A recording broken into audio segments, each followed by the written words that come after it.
ओम श्री विष्णवे नमः। आप सभी का एक बार फिर से हार्दिक स्वागत है। आज सुनिए बृहस्पतिवार व्रत की कथा। एक समय की बात है, भारतवर्ष में एक राजा राज्य करता था। वह बड़ा ही प्रतापी और दानी था। वह नित्य प्रतिदिन मंदिर में दर्शन करने जाता था। वह ब्राह्मण और गुरु की सेवा किया करता था। उसके दरवाजे से कभी कोई निराश होकर नहीं लौटता था। वह प्रत्येक गुरुवार को व्रत रखता एवं पूजन करता था। हर एक दिन गरीबों की सहायता करता था। परंतु यह सब बातें उसकी रानी को अच्छी नहीं लगती थी। वह ना तो व्रत करती और ना किसी को एक पैसा तक दान में देती थी, और राजा से भी ऐसा करने को मना क्या करती थी।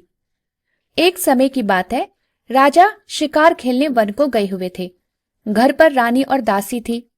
उस समय गुरु बृहस्पति देव एक साधु का रूप धारण कर राजा के दरवाजे पर भिक्षा मांगने गए। जब उन्होंने रानी से भिक्षा मांगी तो वह कहने लगी कि हे साधु महाराज, मैं इस दान और पुण्य से तंग आ गई हूँ। मेरे से तो घर का ही कार्य समाप्त नहीं होता। इस कार्य के लिए तो मेरे पतिदेव ही बहुत है। अब आप इस प्रकार की कृपा करें कि यह सब धन नष्ट हो जाए और मैं आराम से रह सकूं। साधु बोले, हे देवी, तुम तो बड़ी ही विचित्र हो। संतान और धन से कभी कोई दुखी नहीं होता। इसको तो सभी चाहते हैं। पापी भी पुत्र और धन की इच्छा करता है। अगर आपके पास धन अधिक है तो भूखे मनुष्य को भोजन कराओ, प्याऊ लगवाओ, ब्राह्मणों को दान दो, धर्मशाला बनवाओ, कुआं, तालाब, बावड़ी, बाग बगीचे आदि के निर्माण कराओ, और निर्धन मनुष्य की कुंवारी कन्याओं का विवाह करवाओ, और अनेक यज्ञादि कर्म करो। इस प्रकार के कर्मों से आपके कुल का और आपका नाम परलोक में सार्थक होगा और स्वर्ग की प्राप्ति होगी। मगर वह रानी इन बातों से खुश न हुई। वह बोली, हे साधु महाराज, मुझे ऐसे धन की भी आवश्यकता नहीं जिसे अन्य मनुष्य को दान दूं और जिसको संभाल कर रखने में ही मेरा सारा समय बर्बाद हो जाए। तब साधु ने कहा, हे देवी, यदि तुम्हारी ऐसी ही इच्छा है तो ऐसा ही होगा। मैं तुम्हें बताता हूँ, वैसा ही करना। बृहस्पतिवार के दिन घर को गोबर से लीपना, अपने केशों को धोना, केशों को धोते समय स्नान करना, राजा से कहना वह हजामत करवाए, भोजन में मांस मदिरा खाना, कपड़ा धोबी के यहाँ धुलने डालना। इस प्रकार 7 बृहस्पतिवार करने से तुम्हारा सब धन नष्ट हो जाएगा। ऐसा कहकर वह साधु महाराज वहां से अंतर्ध्यान हो गए। तब रानी ने साधु के कहने के अनुसार वैसा ही किया। 3 बृहस्पतिवार ही बीते थे कि उनकी समस्त धन संपत्ति नष्ट हो गई और भोजन के लिए दोनों समय परिवार तरसने लगा और सांसारिक भोगों से भी दुखी रहने लगे। तब वह राजा रानी से कहने लगा कि रानी, तुम यहाँ पर रहो, मैं दूसरे देश को जाता हूँ, क्योंकि यहाँ पर मुझे सभी मनुष्य जानते हैं, इसलिए कोई कार्य भी नहीं कर सकता। देश चोरी परदेश भीख बराबर है। और ऐसा कहकर राजा परदेश चला गया। परदेश में राजा जंगल में जाता और लकड़ी काट कर लेकर आता और उन्हें शहर में बेचता। इस तरह अपना जीवन व्यतीत करने लगा। इधर राजा के घर रानी और दासी दुखी रहने लगी। किसी दिन भोजन मिलता और किसी दिन जल पीकर ही रह जाती। एक समय रानी और दासी को 7 दिन बिना भोजन के व्यतीत हो गए। तो रानी ने अपनी दासी से कहा कि हे दासी, यहाँ पास ही के नगर में मेरी बहन रहती है। वह बड़ी धनवान है। तू उसके पास जा और वहां से 5 सेर अनाज कर मांग कर ले आ, जिससे कुछ समय के लिए हमारा गुजारा हो जाएगा। इस प्रकार रानी की आज्ञा मानकर दासी रानी की बहन के पास गई। तो रानी की बहन उस समय पूजन कर रही थी, क्योंकि उस रोज बृहस्पतिवार का दिन था। जब दासी ने रानी की बहन को देखा तो उससे बोली कि हे रानी, मुझे तुम्हारी बहन ने भेजा है, मेरे लिए 5 सेर अनाज दे दो। इस प्रकार दासी ने अनेक बार कहा, परंतु रानी ने कुछ उत्तर नहीं दिया, क्योंकि वह उस समय बृहस्पतिवार की व्रत कथा सुन रही थी। इस प्रकार जब दासी को किसी प्रकार उत्तर नहीं मिला तो वह बहुत दुखी हुई और क्रोध भी आया, और लौटकर अपने गांव आ रानी के पास आकर बोली, हे रानी, आपकी बहन बहुत ही घमंडी है। वह तो छोटे लोगों से बात भी नहीं करती। जब मैंने उससे तुम्हारा संदेश कहा तो उसने कोई उत्तर नहीं दिया। तब मैं वापिस चली आई। रानी बोली, हे दासी, इसमें उसका कोई दोष नहीं है। जब बुरे दिन आते हैं तब कोई सहारा नहीं देता। अच्छे बुरे का पता विपत्ति में ही लगता है। जो ईश्वर की इच्छा होगी वही होगा। यह सब हमारे भाग्य का दोष है। इधर उस रानी ने देखा कि मेरी बहन की दासी आई थी, परंतु मैं उससे नहीं बोली, इससे वह बहुत दुखी हुई होगी। यह सोच कथा को सुन और भगवान विष्णु का पूजन समाप्त कर वह रानी अपनी बहन के घर चल दी और जाकर अपनी बहन से कहने लगी कि हे बहन, जिस समय तुम्हारी दासी मेरे पास गई थी तब मैं बृहस्पतिवार का व्रत कर रही थी, परंतु जब तक कथा होती है तब तक ना उठते हैं और ना बोलते हैं, इसलिए मैं ना बोली। कहो दासी, क्यों गई थी? रानी बोली, बहन, हमारे घर में अनाज नहीं था। वैसे तुमसे कोई बात छिपी नहीं है, इस कारण मैंने दासी को तुम्हारे पास 5 सेर अनाज लेने के लिए भेजा था। रानी बोली, बहन, बृहस्पति भगवान सबकी मनोकामना पूर्ण करते हैं। देखो, शायद तुम्हारे घर में अनाज रखा हो। इस प्रकार का वचन जब रानी ने सुना तो वह घर के अंदर गई और वहां उसे एक बड़ा घड़ा अनाज का मिल गया। तब तो वह रानी और दासी बहुत ही खुश हुई और दासी कहने लगी, हे रानी, देखो, वैसे जब हमको अन्न नहीं मिलता तो हम रोज ही व्रत करते हैं। अगर इनसे व्रत की विधि और कथा पूछ ली जाए तो उसे हम भी क्या करेंगे। तब उस रानी ने अपनी बहन से पूछा कि हे बहन, बृहस्पतिवार के व्रत की कथा कैसे है तथा यह व्रत कैसे करना चाहिए। रानी की बहन ने कहा, इस व्रत में चने की दाल गुड़ से भगवान विष्णु का केले के जड़ में पूजन करें तथा दीपक जलाएं, पीला भोजन करें और कहानी सुने। इस प्रकार करने से गुरु भगवान प्रसन्न होते हैं, अन्न, पुत्र और धन देते हैं, मनोकामना पूर्ण करते हैं। इस प्रकार रानी और दासी दोनों ने निश्चय किया कि बृहस्पति भगवान का पूजन जरूर करेंगे। 7 दिन बाद जब बृहस्पतिवार आया तो उन्होंने व्रत रखा। घूरसाल में जाकर चना गुड़ बीन लाई और चने की दाल से केले की जड़ में भगवान विष्णु का पूजन किया। अब भोजन पीला कहाँ से आए, बेचारी बहुत दुखी हुई, परंतु उन्होंने व्रत किया था, इस कारण गुरु भगवान प्रसन्न थे। वह महात्मा के रूप में 2 थालों में सुंदर पीला भोजन लेकर आए और दासी को भोजन देकर बोले, हे दासी, यह भोजन तुम्हारे और रानी के लिए है, तुम दोनों भोजन करना। दासी भोजन पाकर बहुत प्रसन्न हुई और रानी से बोली, चलो रानी जी, भोजन कर लो। रानी को इस विषय में कुछ पता नहीं था, इसलिए वह दासी से बोली, तू ही भोजन कर, क्योंकि तू हमारी व्यर्थ में हंसी उड़ाती है। दासी बोली, एक महात्मा भोजन दे गए हैं। रानी कहने लगी, वह भोजन तेरे लिए ही दे गए हैं, तू ही भोजन कर। दासी ने कहा, वह महात्मा हम दोनों को 2 थालों में भोजन दे गए हैं, इसलिए हम और तुम दोनों ही साथ साथ भोजन करेंगी। इस प्रकार रानी और दासी दोनों ने गुरु भगवान को नमस्कार कर भोजन प्रारंभ किया और अब वह प्रत्येक बृहस्पतिवार को गुरु भगवान का व्रत और भगवान विष्णु का पूजन करने लगी। बृहस्पति भगवान की कृपा से फिर रानी और दासी के पास धन हो गया। रानी फिर उसी प्रकार से आलस्य करने लगी। तब दासी बोली, देखो रानी, तुम पहले भी इसी प्रकार आलस्य करती थी, तुम्हें धन के रखने में कष्ट होता था, इस कारण सभी धन नष्ट हो गया। अब गुरु भगवान की कृपा से धन मिला है तो तुम्हें फिर से आलस्य होता है। बहुत मुसीबतों के बाद हमने यह धन पाया है, इसलिए हमें दान पुण्य करना चाहिए। तुम भूखे मनुष्य को भोजन कराओ, प्याव लगवाओ, ब्राह्मणों को दान दो, कुआं, तालाब, बावरी आदि का निर्माण कराओ, मंदिर पाठशाला बनवाकर दान दो, कुंवारी कन्याओं का विवाह करवाओ, धन को शुभ कार्यों में खर्च करो, जिससे तुम्हारे कुल का यश बढ़े और स्वर्ग प्राप्त हो और तुम्हारे पितृ भी प्रसन्न हो। तब रानी ने इसी प्रकार के कर्म करने प्रारंभ किए तो उसका काफी यश फैलने लगा। एक दिन रानी और दासी विचार करने लगी कि ना जाने राजा किस दशा में होंगे, उनकी कोई खबर नहीं है। तब उन्होंने गुरु भगवान से प्रार्थना की और भगवान ने रात्रि में राजा को स्वप्न में कहा कि हे राजा, उठ, तेरी रानी तुझको याद करती है, अपने देश को चला जा। जब राजा प्रातःकाल उठा तो विचार करने लगा कि स्त्री जाति खाने और पहनने की ही साथी होती है, परंतु भगवान की आज्ञा मानकर वह अपने नगर के लिए चलने को तैयार हुआ। इससे पूर्व जब राजा परदेश चला गया था तो परदेश में दुखी रहने लगा। प्रतिदिन जंगल में से लकड़ी बीन कर लाता और उन्हें शहर में बेचकर अपने दुखी जीवन को बहुत कठिनता से व्यतीत करता था।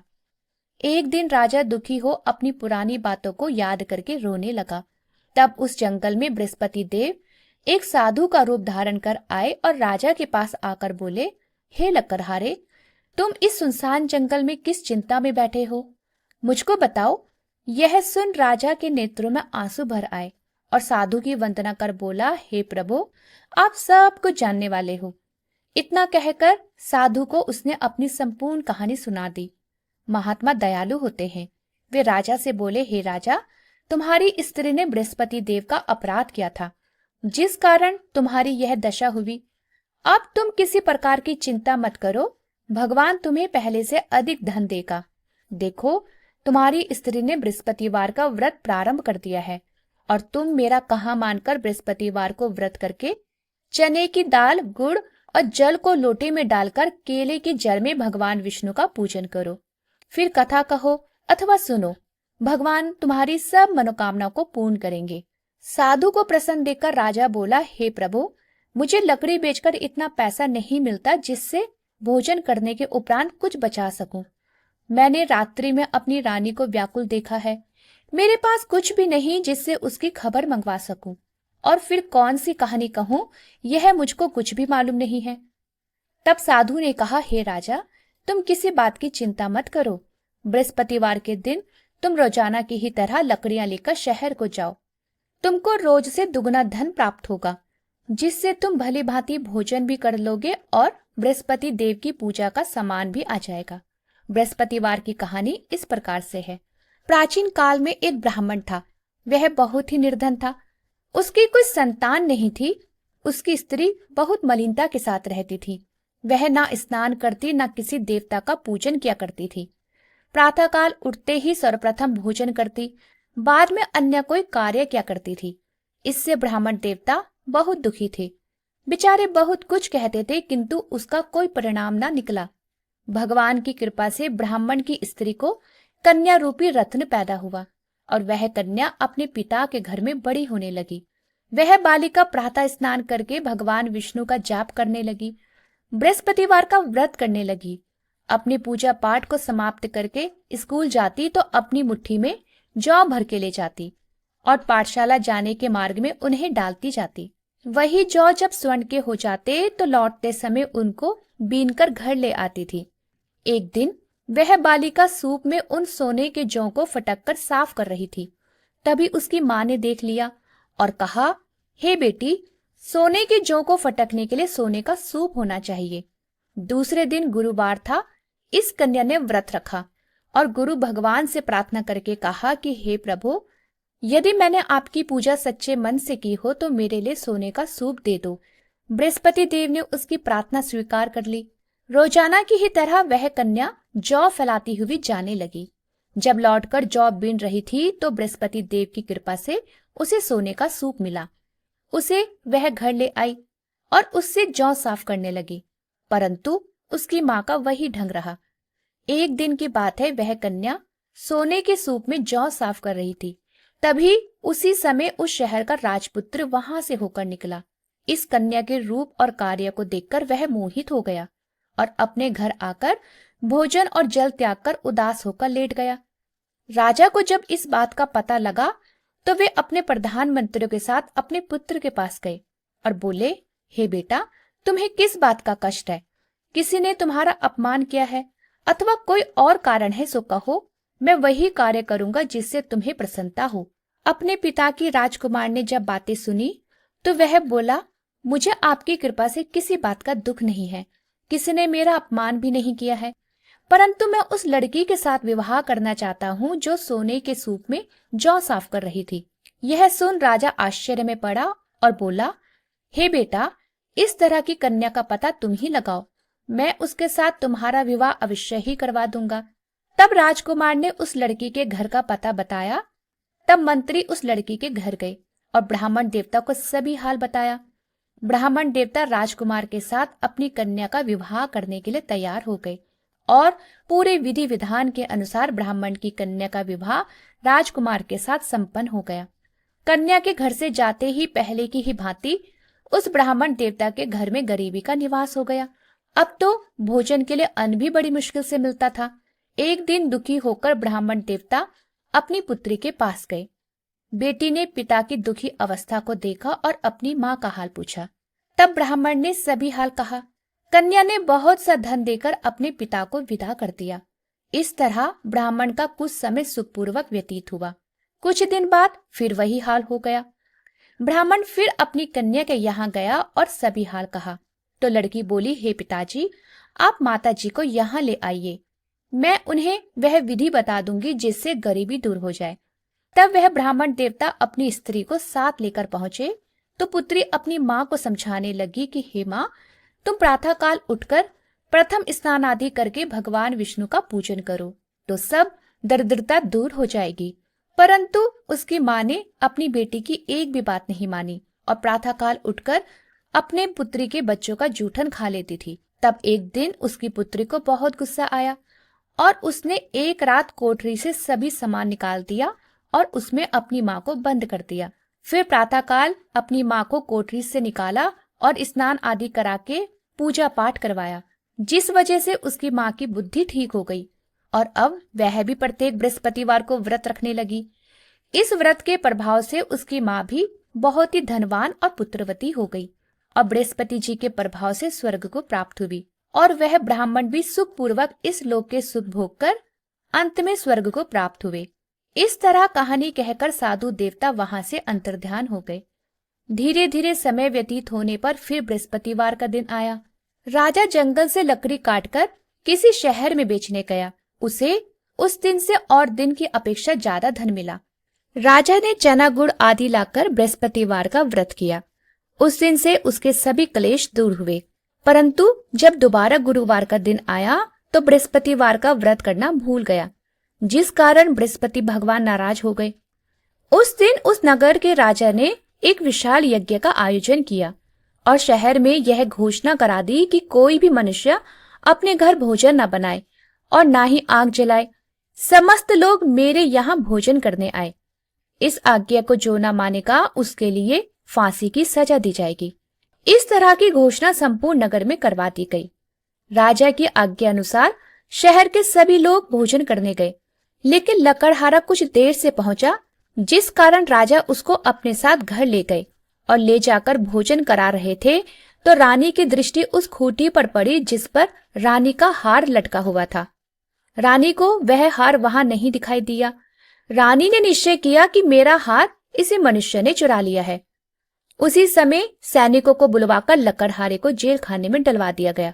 जब राजा जेल खाने में गया तो बहुत दुखी होकर विचार करने लगा कि ना जाने कौन से पूर्व जन्म के कर्म से मेरे लिए दुख प्राप्त हुआ है, और उसी साधु को याद करने लगा जो कि जंगल में मिला था। उसी समय तत्काल बृहस्पति देव साधु के रूप में प्रकट हो गए और उसकी दशा को देखकर कहने लगे, अरे मूर्ख, तूने बृहस्पति देवता की कथा नहीं की, जिस कारण तुम्हें दुख प्राप्त हुआ है। अब चिंता मत कर, बृहस्पतिवार के दिन जेल खाने के दरवाजे पर 4 पैसे पड़े मिलेंगे, उनसे तो बृहस्पति देव की पूजा करना, तेरे सभी कष्ट दूर हो जाएंगे। बृहस्पतिवार के रोज राजा को 4 पैसे मिले। राजा ने कथा कही और उसी रात्रि को बृहस्पति देव ने उस नगर के राजा को स्वप्न में कहा, हे राजा, तुमने जिस आदमी को जेल खाने में बंद कर दिया है वह निर्दोष है, वह राजा है, उसे छोड़ देना। रानी का हार उसी खूंटी पर लटका हुआ है। अगर तू ऐसा नहीं करेगा तो मैं तेरे राज्य को नष्ट कर दूंगा। इस तरह के रात्रि स्वप्न को देख जब राजा प्रातःकाल उठा और खूंटी पर हार टंगा हुआ देखा, तब उसने लकड़हारे को बुलाकर क्षमा मांगी और राजा को योग्य सुंदर वस्त्र आभूषण देकर विदा किया। तब गुरुदेव की आज्ञा अनुसार राजा अपने नगर को चल दिया। राजा जब नगर के निकट पहुंचा तो उसे बड़ा ही आश्चर्य हुआ।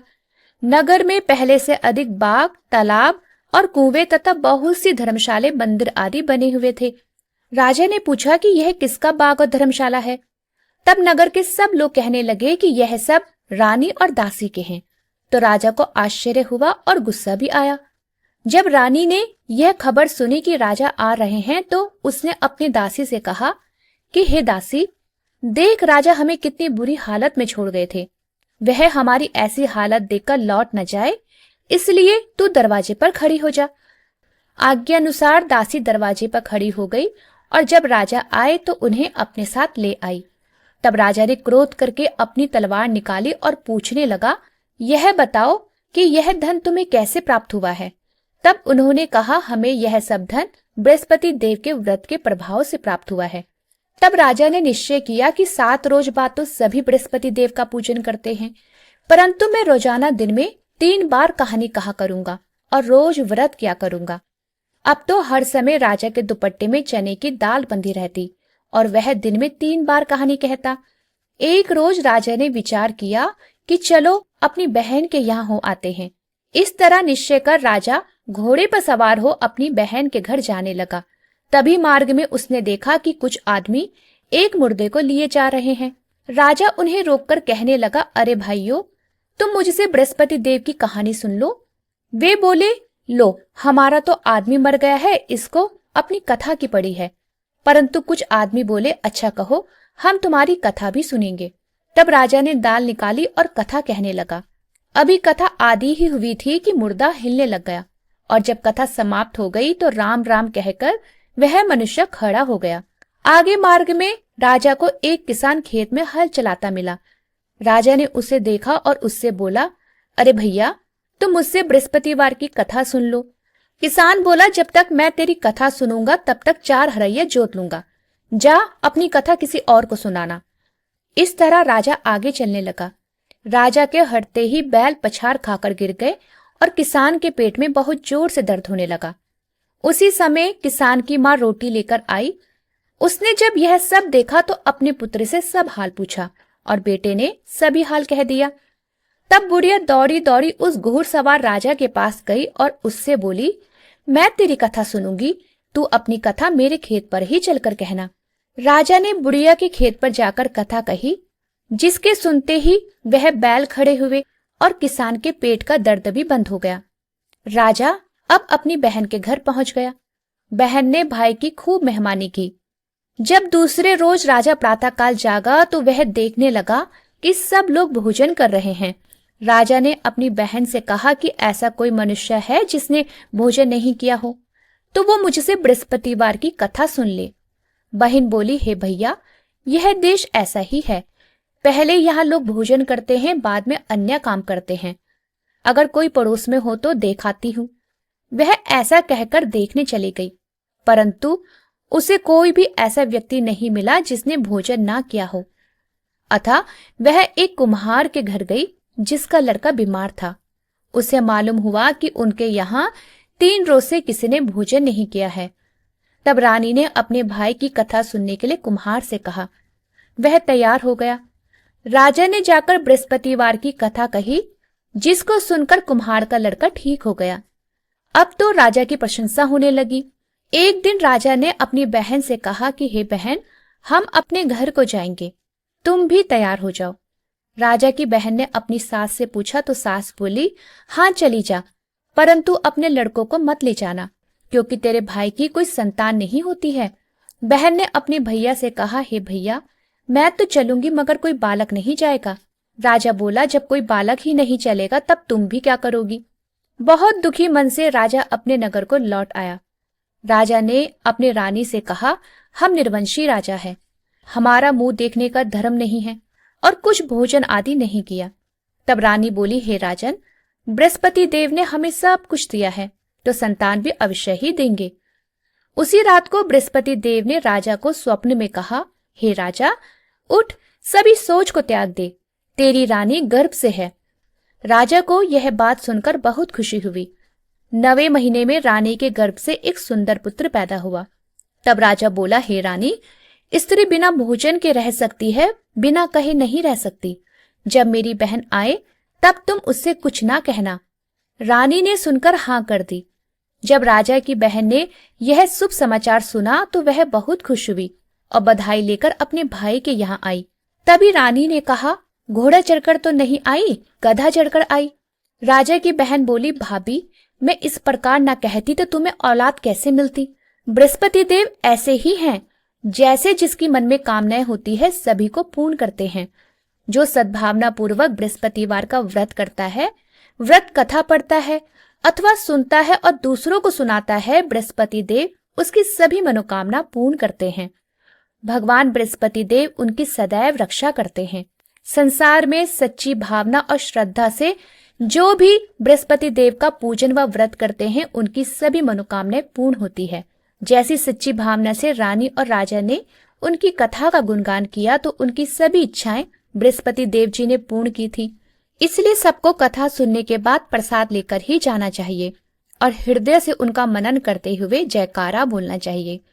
बोलिए बृहस्पति देव की जय, भगवान विष्णु की जय। बृहस्पतिवार व्रत कथा समाप्त।